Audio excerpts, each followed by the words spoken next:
Bueno, este es el pasillo del Hotel Kempinski, planta séptima.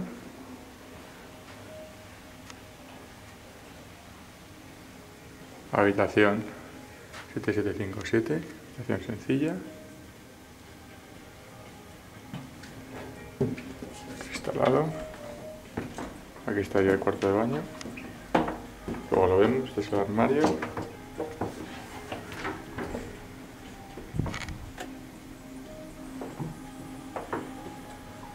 Bueno, vamos a ver ya directamente el cuarto de baño.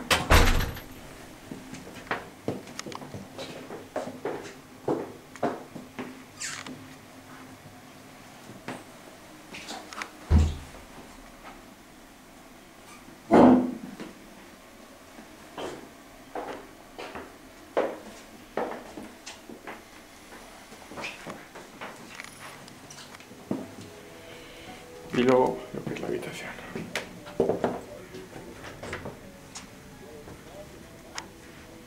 Maleta.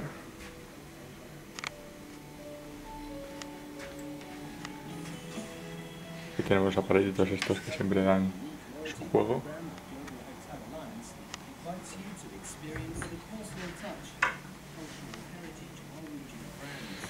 Y el típico minibar.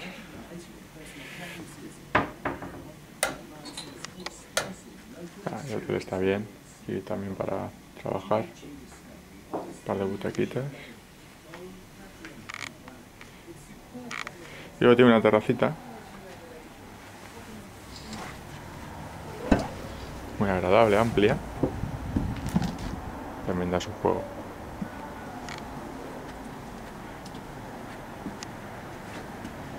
Luego en la zona de detrás. Por el otro lado pues están las vistas bonitas al lago.